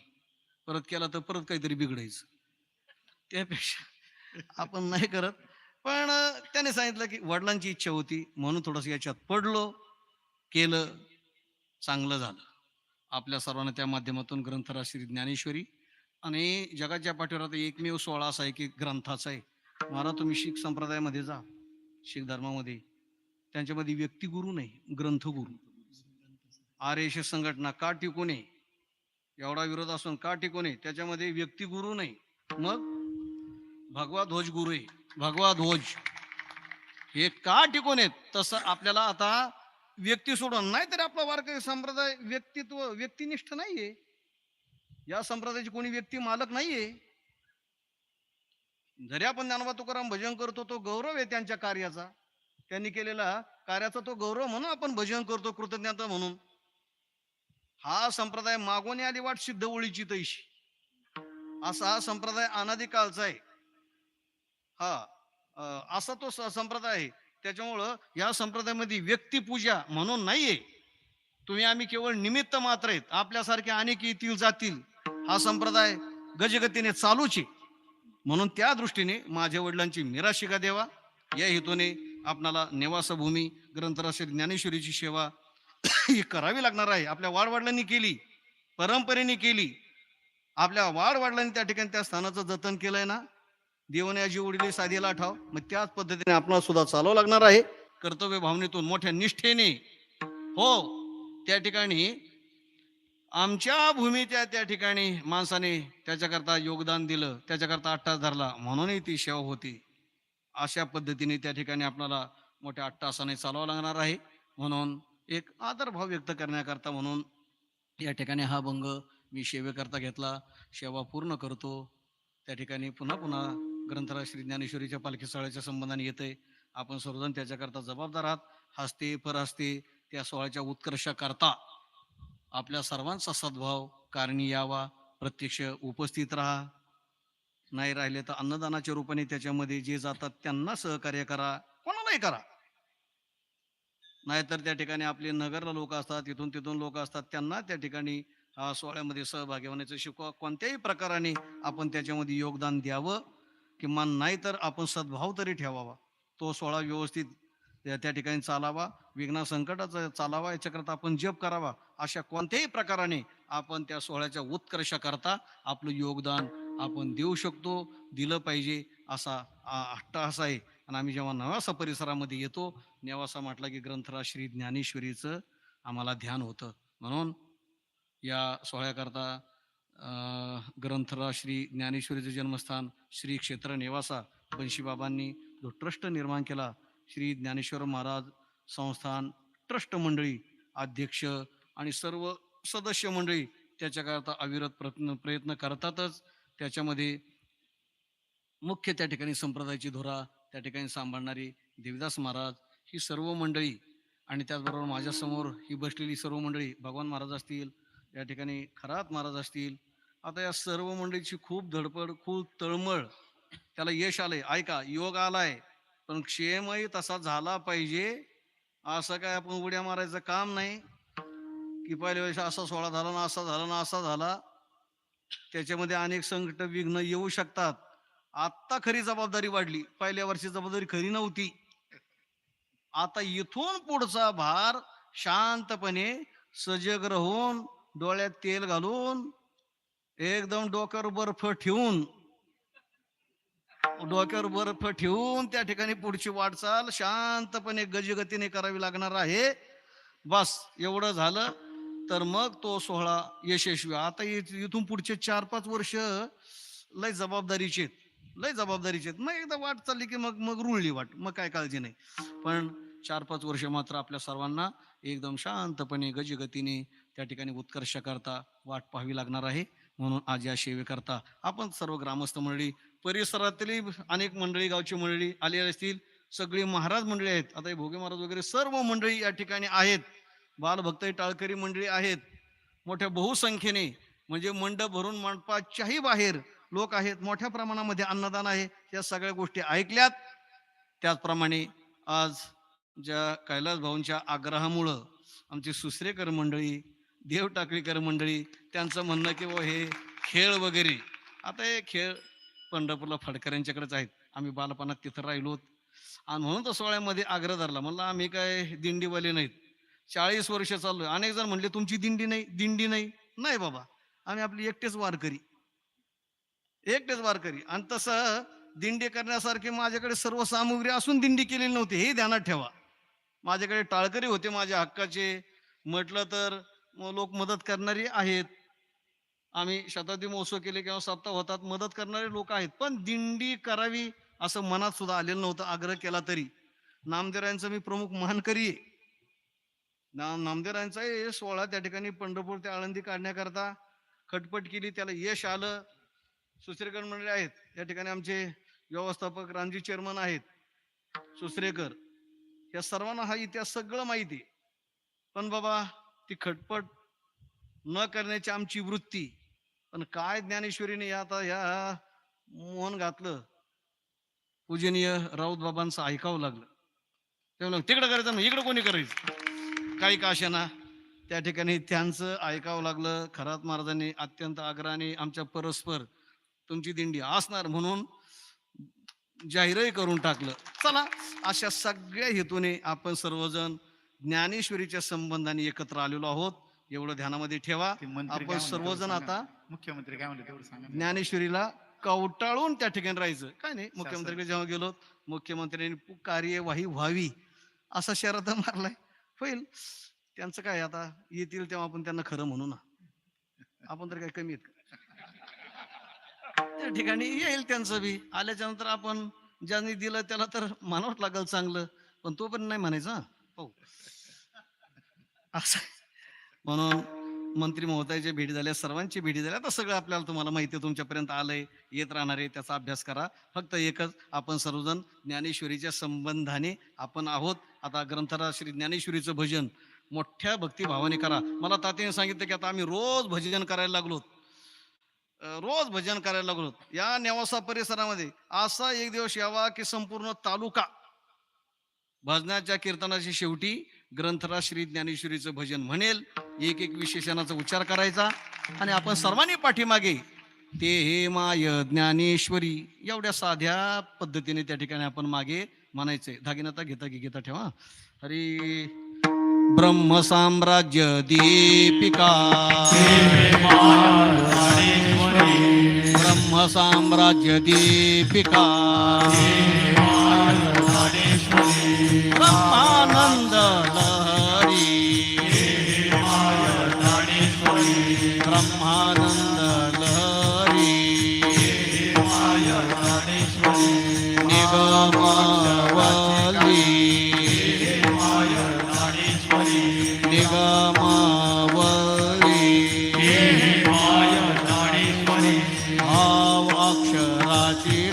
गाठी माय ज्ञानेश्वरी भाव अक्षराची गाठी माय ज्ञानेश्वरी ब्रह्मज्ञानाने गोमटी hey my Dnyaneshwari ब्रह्मज्ञानाने Gomti hey my Dnyaneshwari hey my Dnyaneshwari hey my Dnyaneshwari हे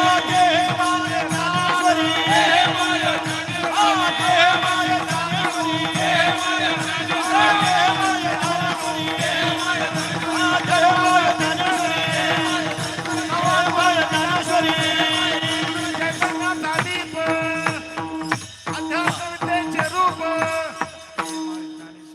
वा ते माय ज्ञानेश्वरी. आता म्हटलं तर भरपूर विशेषण आहेत, पण आपण किमान 5 तरी म्हणून अल्प वेळेमध्ये त्या ठिकाणी भजन करत जावं अशी विनंती.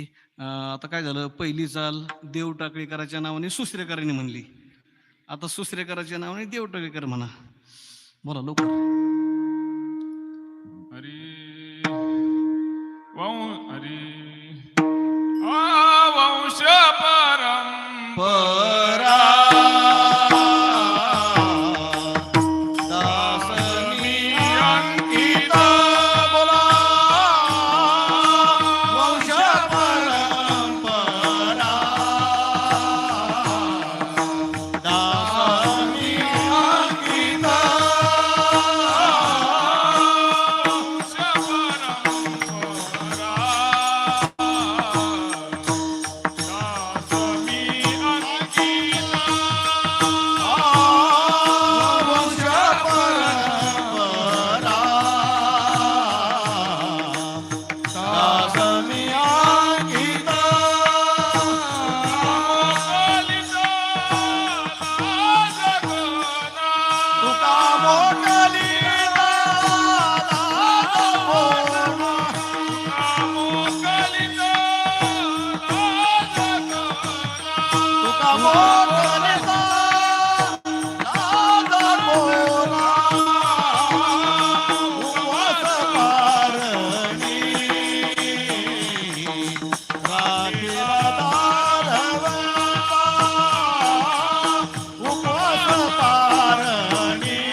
पहिल्याच वर्षी या सोहळ्याची भव्य देवता शिस्त आणि हा सर्व सोहळा पहिल्याच वर्षी विधानसभेमध्ये नेण्याचं महान अशा प्रकारचं उत्तरदायित्व कार्य ज्यांनी केलं, ज्या शेवगाव पाथर्डीच्या आमदार मोनिकाताई म्हटल्याबरोबर त्यांनी दर्शनाला नाही का आल्या.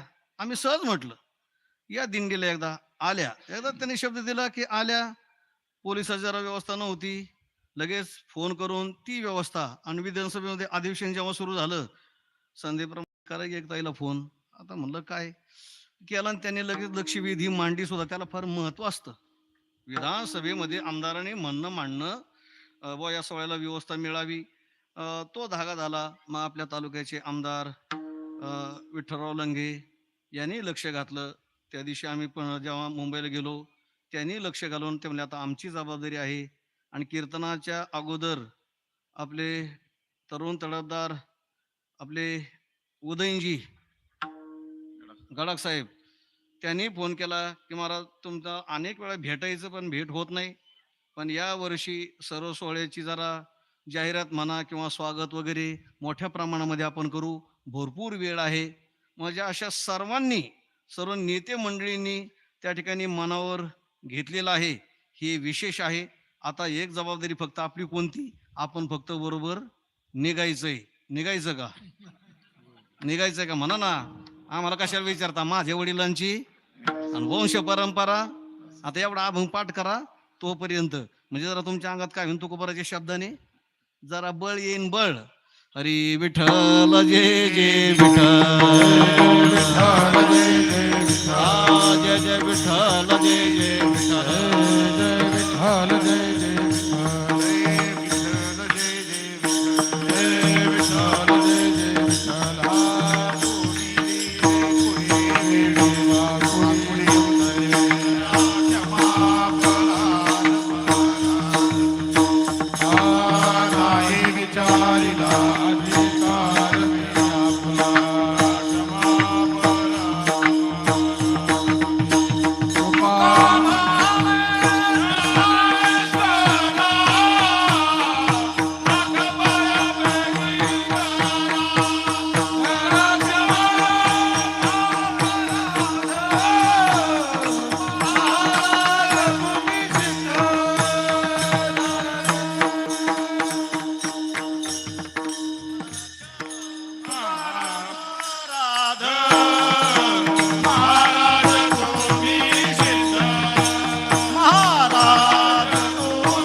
सर्व टाळकरी मंडळींनी खाली बसून घ्या. जयाने घातली मुक्तीची गवांदी मिळ